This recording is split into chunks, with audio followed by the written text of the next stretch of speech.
What is up, world? It's your boy Ton, and you are listening to the Wonton Wealth Podcast. Here, I'm going to unravel anything and everything commercial real estate related. And more importantly, we're going to add abundant value.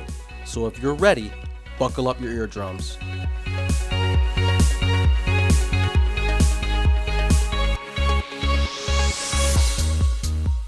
All right, welcome back, people. Today I have an absolute badass for you. I have Brent Bowers. Hopefully I'm pronouncing that correctly. You are. You did good. You did good. Good. You did good. So Brent is in the land side of real estate, and I'm hoping that we're going to learn so much from him today. Brent, if you could, give us a brief background on who you are and what you're doing now as it relates to real estate.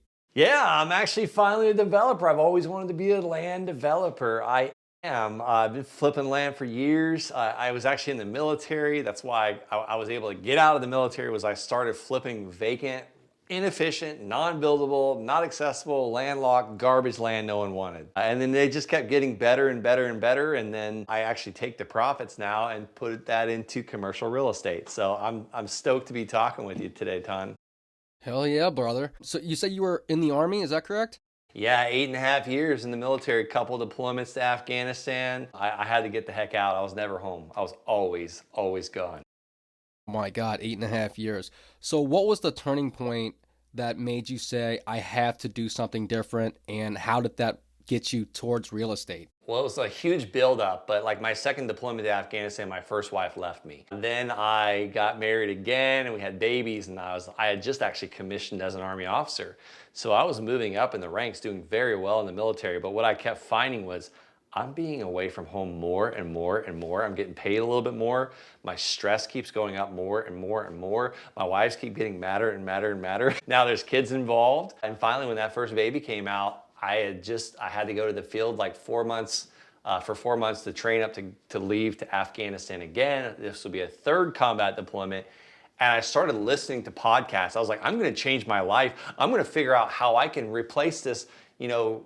Actually, I'm not going to say that. I was going to call it my rinky-dink salary of $4,000 a month. At that time, that was fine. But I was like, I'm hardly making any money and I'm never home. Is this really worth it? I should be able to figure out a way to get out of the military and make this $4,500 a month that I need to make to pay my bills. And I heard a guy on a podcast like talking about flipping land, doubling his money overnight. And I was like, gosh, I can do that. So I started just taking crazy action, and I bought the first one for $285, first parcel of land, and sold it for $5,000. And I was like, well, shoot, there's 1 month's pay. And I netted about $4,700. So I netted more than I make in an entire month with the military. And the second one was even better. I bought for $500. This was landlocked land, so they were easy to sell it. They had no problem selling it to me for $500. And I sold that one on Craigslist for $500 down and $400 a month. And I remember telling my wife, Emily, I was like, if we do this 10 more times, we are totally financially free. And over an 18-month period, I built it up to almost a little over 12 grand a month net coming in on garbage land. And I put in my resignation. I was out by 2018. I haven't had a real job since. Wow. Congratulations. It was quite scary leaving the military. I mean, I think a lot of people have that same reservation leaving their W-2 job. Now I take it for granted. Like I told you, like after this call, I'm done for the day. I'm going to the gym. I actually slept in this morning, so I didn't go this morning. But it's just, I take that for granted. I get to make my own schedule now. It's crazy. That is absolutely incredible. Now, so it sounds like that podcast that you listened to was instrumental for you to get into land. Were you listening to just land podcasts, or was it any other real estate podcasts? When I heard it, I was listening to the Wholesaling Inc. podcast, and I had the pleasure to be a host on there from 2018 up until just a couple weeks ago. I've now no longer a host on the podcast. I'm changing directions on what I'm doing, but I was listening to the Wholesaling Inc. podcast trying to figure out how to wholesale houses back then. So I took like what I had been learning on wholesaling houses and I took it into the land space. And there was like no one doing it back then at all. Now a lot more people are starting to do land deals, so I changed it up a little bit. Now I'm putting brand new manufactured houses on these land deals that I'm buying, and it's been very, very consistent. It's just as easy to make 50 grand as it is to make 5,000 land. Yeah, absolutely. So a lot of times when when they hear land, it almost automatically sounds like it's a development play. But what you're doing, well, firstly, when you started was you Yeah. were flipping the land and Yeah. you mentioned landlocked, right? Yeah. Could you explain to the audience what landlocked means? And then we'll kind of go into like how these deals are so fruitful. Yeah, I'll tell you, and I don't really do landlocked deals anymore. But what I started with was landlocked land that was so far behind on the tax delinquent list, the owners were about to lose it to the people that had been paying those back taxes. But what landlocked means is just picture a piece of land surrounded by other people that own land all around you, and there's no road to it. So I was buying that stuff really that the only the neighbors would want, or you had to trespass across people's land to get to your land that you just bought. So why wouldn't the current owner of, let's say the same exact example, why wouldn't the neighbor reach out to that person in general to buy that land, or why wouldn't the owner of the land reach out to the neighbor to sell it Such a instead good of selling it question, to Tom. you? I mean, it's like, why do people take Rolexes to pawn shops? I don't know. Like, it's all about speed, sometimes convenience, it's about know-how. I cannot tell you how many parcels of land I have sold to people that lived right next door or owned the land next door and been like, I've been trying to figure out how to buy that for years. So I'll take it. What that means, I don't know. I don't know what they've been trying to do because I have multiple ways I get a hold of sellers. One is through offer letters in the mail. One is sending a postcard in the mail. One is text messaging. One is calling them. One is showing up on their doorstep and knocking on their door. So what they've been trying to do to buy that land, I have no clue. But I brought it to them on a silver platter, and they're like, "I'll take it." I love that. Now, is that when you were doing that, when you were sourcing your deals, it looks like direct off market, direct to sellers, right? Usually, yeah. Have you ever have you ever bought land and had to let's talk about the disposition side. When you purchase this land, how often are you sitting on the land before you sell it, or are you wholesaling it? Or yeah, what's the general time frame look like there? Yeah, generally, if it's just I'm going in for a land flip, I want to have my buyer lined up ahead of time.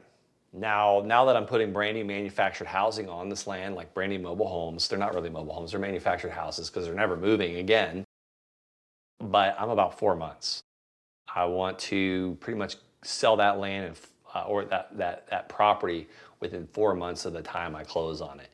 So I don't ever just sit on land. Now there's some parcels where I've been receiving payments for years from this, like that one that was landlocked. The state owned all around it, so you could pretty much walk across the state park and get on your land and have beautiful hunting land right next to Fort Carson, Colorado. It was just down the street from NORAD where they track Santa Claus during the wintertime.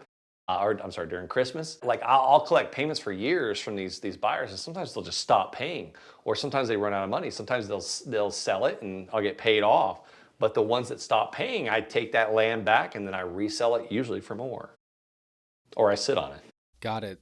I don't like to sit on it. That's just usually because we're just being lazy, or I have a very small team, so it's me and my office manager. I actually just hired an outside sales guy to help me disposition a lot of this land. I've got 50 plus parcels I need to sell. You know how I like the pain point got so bad where I'm like, okay, I need to take an action now to sell it. What made the pain bad is I had to write multiple checks for multiple counties for every year you got to pay these taxes to these counties or they'll take it from you.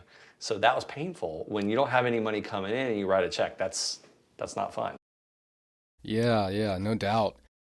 Now, when you're eyeing the piece of land, and I know a lot of your sources are coming from direct mail, direct to owner, what makes the piece of land desirable that you Yeah. know for a fact that there's going to be a buyer for it? Such a good question. So when I first started, I would just mail anybody in the county, or I would start with everyone that was behind on their taxes, and I would just eventually mail the whole county, and then I'd start over and I'd mail them again. And each individual parcel was like another challenge, another way to sell it. What's it worth? I don't know. So now I kind of changed up the whole strategy. I go now and I find out where the land's actually trading, where it's actually selling, and then I price that land out. How much is it selling for by the square foot? How much is it selling for by the acre? Then I make an offer for the exact amount that I can pay that will give me at least a $10,000 profit for if they sign my offer and send it back. And those are the ones I know if I'm going to buy it or not. They basically sign it and they send it back. I get a land deal in my inbox. So I don't have to get the rejection. I don't have to do the texting or the cold calling or get the no's. A lot of people are getting sued for texting these days. Oh, really? Oh yeah, because they're not following the what is it?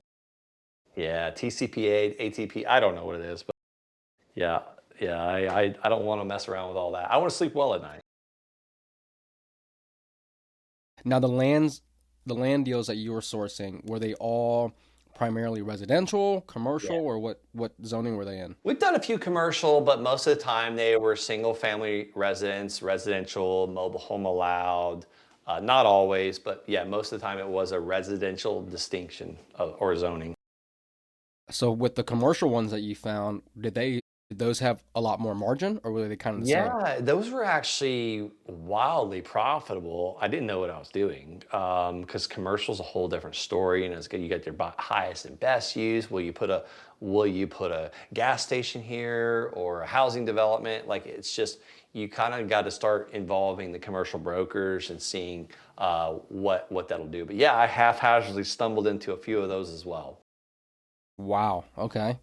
That's good that the margins are better, right? So Yeah, if some people are always, looking for the residential side, they can completely go to commercial to get a better profit margin, no right? doubt. Yeah. So for someone who is, let's say, a newbie like me in land, and I want to go into land flipping, what are the top three things that someone like me would overlook, like the Yeah. biggest red flags in the Yeah. beginning? Top three. Number one, can you build on it? Number two, what's your access look like? And number three, can you get utilities? Water, electric, septic, or sewer. And then I'll say the fourth one is kind of attributes. What are your attributes? Is it by a pond or a lake, or can you see a mountain or a river? Attributes are huge. Okay, gotcha. So now, how do you, outside of having like a buyer already lined up for getting the plot of land, the expenses on it are primarily just taxes, right? Or are there additional Yeah. expenses, holding costs with it? No, you're right. It's the taxes. A lot of times I'll use private lenders to fund my deals while I list them on the MLS or with the land sales expert. But I want to try and get, like we're buying some. Well, we just finished up a subdivide in South Carolina. Just sold them all. We did most of the engineering and the plat maps and the surveys and all the perk tests before we even owned the land. So I want to have as much off the plate as I can before I actually have to have holding costs or have lenders that I gotta pay lending interest to. Yeah, absolutely. Now, do you primarily look at markets that are local to you, like counties that are local to you, or do you actually veer out and go to somewhere that's in a different state to look Yeah, for when I deals first or when you're started, I flipping? did my county I was actually in. But now that I kind of go off more of demand, like where the land's selling, I mean, 99% of my business is virtual. Oh, incredible. Okay. So, can you give us a peek behind the curtain of what your tech stack looks like what tools you're using to, or well, back in the day, I guess, when you were flipping, actually. Yeah, absolutely. So I'll go on Redfin. I'll see that that's free, obviously. I'll see where the land's selling. And once I price it out, I'll pull a list at the landsharksdata.com. So I'll pull a list of landowners and then I'll mail that list with a program called Pebble. You can find that at the landsharks.com/CRM. You can basically there's a free version of it. You can use all my templates. You're going to pay for your mail. Sometimes they give you a $50 mail credit if you go to the landsharks.com/CRM. But those are my main tools right there. And once someone signs it and sends it back, my offer letter, or they call me on my postcard, I love using Land ID. It's like $20 a month to use that. So those are my top tools: Redfin, landsharksdata.com, and then the landsharks.com/CRM, and then Land ID. That's my tech stack. Love, love that. Well, that's valuable right there. You mentioned something previously where you would list the property or the piece of land on like Craigslist or what have you, and you did something creative here. It's like $400 down or $500 down, if I remember correctly, Yeah. and then a few $100 per month to as kind of like a rent to own type deal. Is that Yeah, correct? that's exactly right. They're buying it, they can use it. A lot of times they'll sell it on a land contract. Now, if I prefer to sell it with a way more bigger down payment, sometimes 10, 20, $50,000 down, and then I'll actually transfer that deed and then have like a promissory note and a deed of trust or a mortgage basically to secure my lien if they for some reason stop paying me and take it back. Sure, of course. Now, to piggyback off of that, have you done anything creative like that that we have not heard of yet? Anything additionally? I mean, I'll tell you like I don't know, my fifth land deal, a seller he just wanted like $30,000 down so he can buy a RV and kind of live out his last days traveling the world. And I went to USAA, I got a personal loan for 30,000 at 14.99% interest. And most people were like, oh my God, that's too high. Well, it's only on 30 grand. The land I was paying total 75,000 for it. So the seller kept the remaining $45,000 mortgage, 45 plus 30, what's that? Yeah, 75. Just making sure 75. my math there. I'm not a public math guy. Well, he gave me 0% interest financing for like 9 years. So that's like $400 a month. Well, uh, I'm paying the 500 and something dollars a month to USAA, and I'm paying the $400 a month. So I'm almost $900 a month in. Well, there was 2 mobile homes on the land plus a 14-acre pasture. So I rented out the pasture actually, let me back up. I bought his cows as well for $1,000 a head. I bought like 14 of them. And I sold them to a guy for $2,300 a head that then rented the pasture from me. So he was paying me like $150 a month for the pasture to lease it. And then I was getting money, I think $450 for one of the mobiles and then $600 for the other. Oh yeah, and then I had an RV spot I was renting out too out there. So I'm like netting like, oh, I'm grossing like $1,500 a month and my payment was $900 a month. Not a big spread, right? Well, every time I gave that seller $400, that my payment went down. And then about a year and a half later, I sold that land for $159,000. I paid 75, and then I got 25 grand down. So I paid USAA off. And now I kept that seller in place. I paid the USAA off with the 25 grand.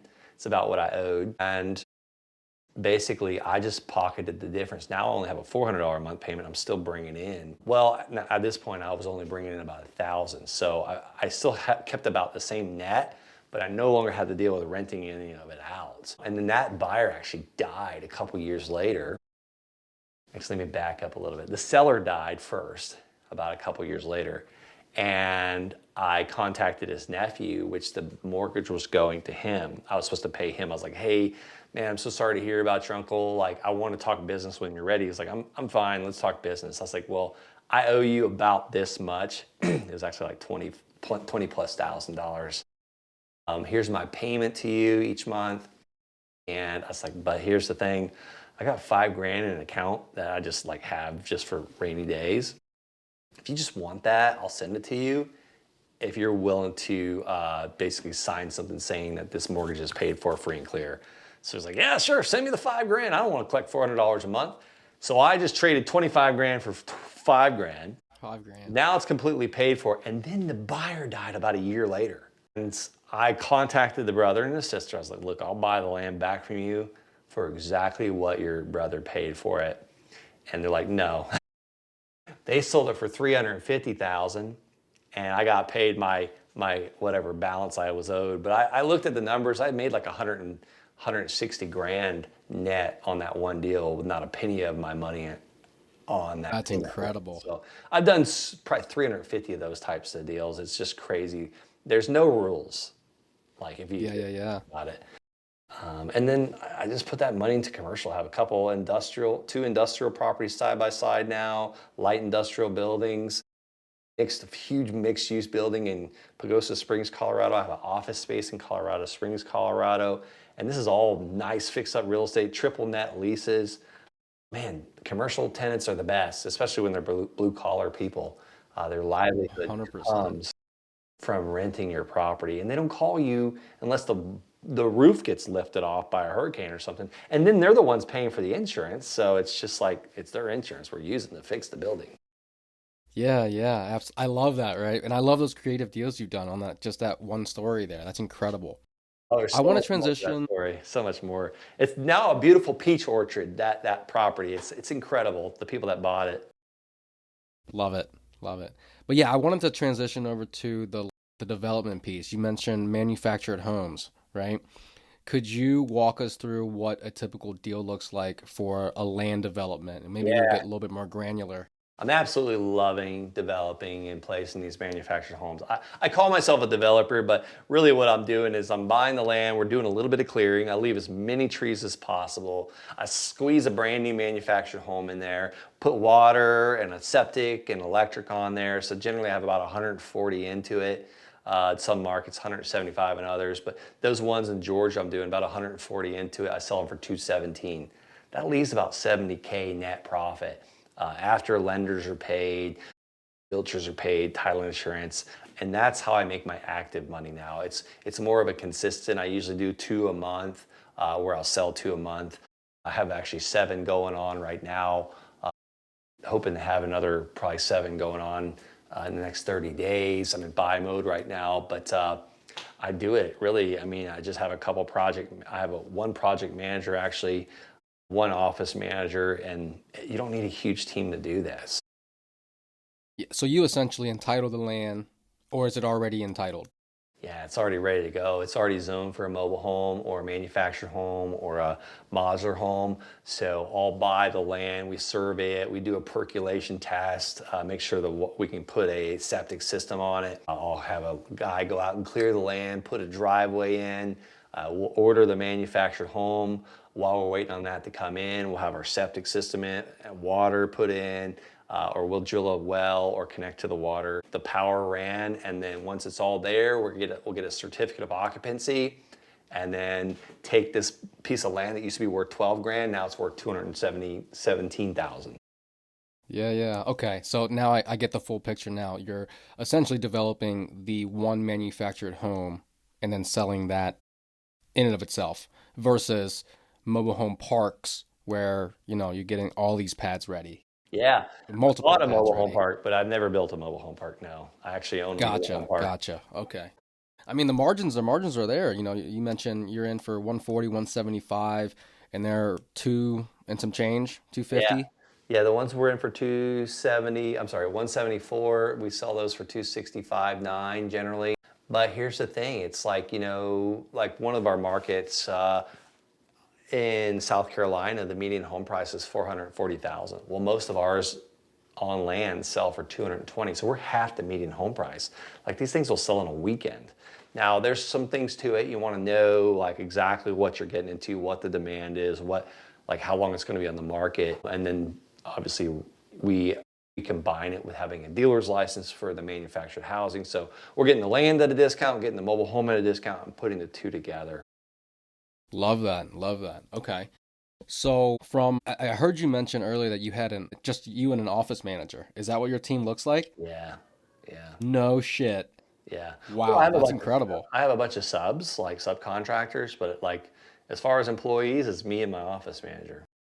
Wow. So does your office manager have a lot on her plate or? She does. She makes sure all the note payers are paying for their land. She makes sure all of her tenants are paying. She answers the phone with the tenants. Like she's technically the property manager on most of these. Make sure, she talks to the accountant. Yeah, I don't know. She answers the phone. She makes sure I'm scheduled to talk to guys like you on these podcasts. So yeah, she's pretty busy actually now that I think about it.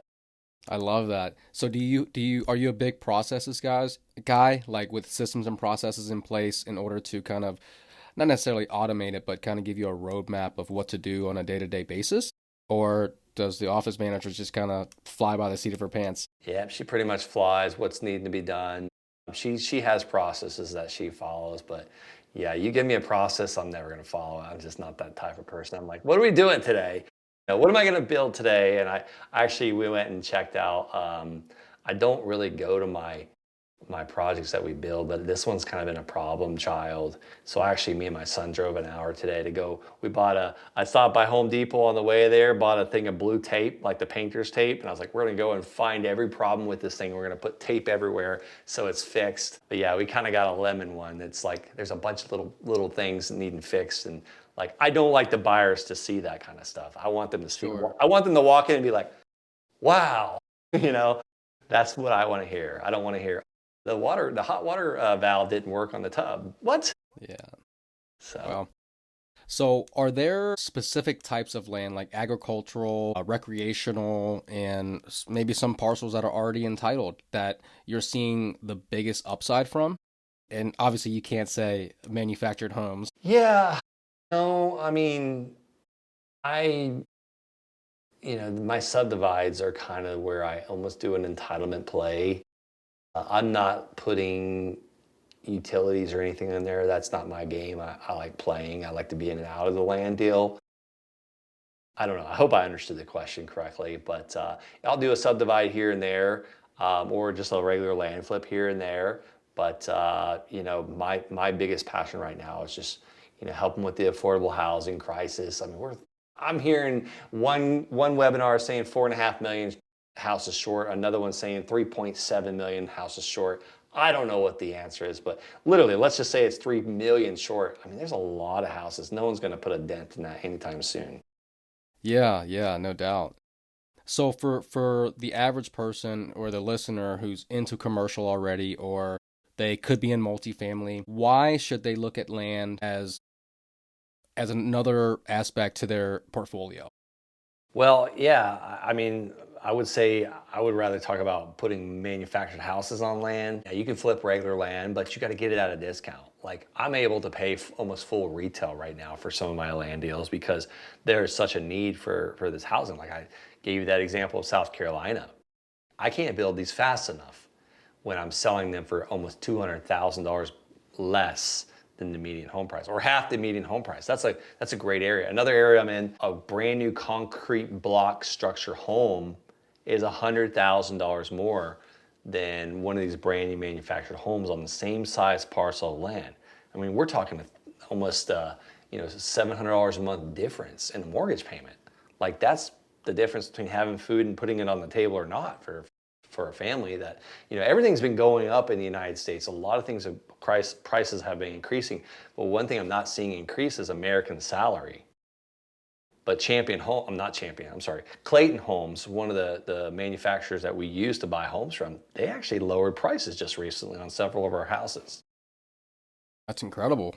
Well, I mean, the shortage is not incredible, but lowering some prices is kind of nice, huh? Yeah, I mean, they're figuring out how to make these things more efficient. That's it. It's all about they don't build cars with humans. It's all machines now. Like Yeah. that's why I'd rather order one straight from a factory than do a build myself. Sure. Now, I think I saw somewhere where you are a proponent of the Go-Giver. Yeah, absolutely. Great. I had Bob Berg on. He was phenomenal. No So I have kidding. to ask you, That is Bob Berg was you're the awesome. first person that's ever told me that. Really? Yeah. Go-Giver has been my favorite book. So I have to ask you, which one of the 5 laws were your favorite? Man, it's been so long since I've read that book, but gosh, you really put me on the spot. Law of authenticity, law of value, law of reciprocity. And I'm blanking on the other 2. I mean, I'm going to say the authenticity because, you come at someone with your authentic self. There's no denying it. There's no rehearsing it. There's just like today, we're talking, neither one of us are reading. So yes, thank you for reminding me of those. I got to read that book again. It's been a while. I It's used to one of read it. those books I reread every year. You're not the first person that's told me that. I've only read it probably twice now, but it's all about giving so much value. Someone just can't forget it type thing, and being a go-giver. Not to be confused with a go-getter for anybody listening to this, but a go-giver. Right, 100%. And has any of the, I guess, principles or just the story itself, has that translated to you in your business? Absolutely. Yeah, I feel the more we can give, the better. It's like today that with the contractor I met out there to do the punch list on the manufactured home we put in, I was like telling him, I was like, listen, you have no clue, which he does. He's been doing this a while. I was like, someone's going to barely be able to afford this house.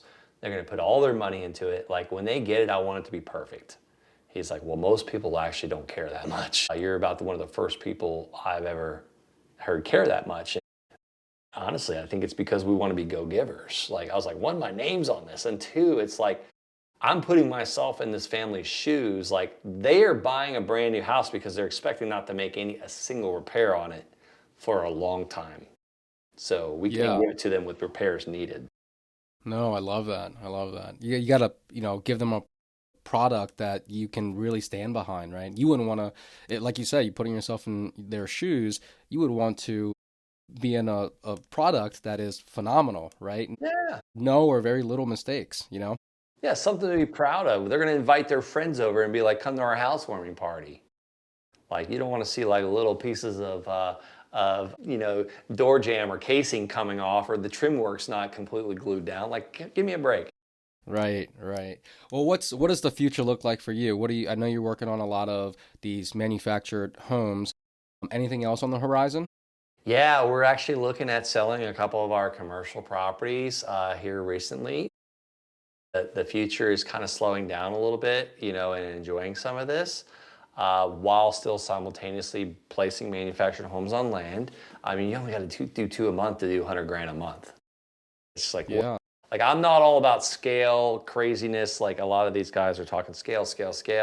I've scaled, I've compressed, I've scaled, I've compressed. It's fun not having any employees. I love that. And your team it's razor thin, which is incredible. Yeah. We actually rented out our office space. I own the building, but we rented out, actually, when did I rent it? 20. And I was going to the office every day, paying for the cleaning, paying for the team. We had 15 team members. So I just keep kind of compressing. And it was so nice renting that office out to someone else. Now they're paying all the bills and we're netting money and the building's getting paid down and we're building appreciation. And then we did a cost segregation on it so we can lower our tax bills. I was like, man, so now I have this small home office that I work out of. And then we bought a mobile office, bought an RV to travel while I'm working. That's incredible. I love the way you're compressing, right? So how does the audience add value to you? I would say, if you want to get into real estate and you're not in, there's something you're probably good at. Like I've trained a lot of people how to buy and sell land. I've trained a lot of people how to place manufactured houses on land. I see some people that are really good at lending money. I see some people that are really good at finding deals. Do what you're good at and maximize that. I borrow money from people all the time. I call my private lenders to do these deals with. Like if you got funds and you want to get in the real estate game, even if you don't lend to me, I'll walk you through what I'm doing with my lenders so you get your money back and your money's protected. So there's so many ways. Guys, if anybody wants to reach out, head on over to the landsharks.com and schedule a call with me. Perfect. Now, that's all the questions I had for you, Brent. But before you leave us, are there any other links, any other places where people can find you, reach out to you, etc.? Thelandsharks.com, schedule a call. You'll either talk to me or Jed. Jed's no slouch. He's been in real estate a while.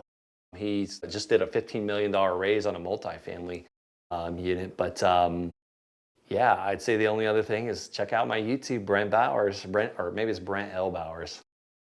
All right, I'll put all those in the show notes for everybody. Do you have any social media links you'd like to share? Yeah, it's all Brent L. Bowers on Facebook and Instagram, and I'm trying to. Perfect. I'll get you tagged up as well. Thanks, man. Thanks, Don. Thanks for having me. Yeah, appreciate you, brother. Appreciate your time. Have a great day. You too, brother. And that's a wrap. If you've made it this far, that means you've listened to the entire episode, so thank you. I hope you enjoyed it, and if you did, please leave a review on Spotify, Apple Podcasts, or wherever you're listening from. And if you've learned something or found it useful, share it with one of your homies. And if you want to get in touch with me, I'm pretty active on IG. My handle is pro_TANH. Reach out, let me know what you liked, what you didn't like, or what you want to hear about in the future. I'm here to tailor this to you. Until next time.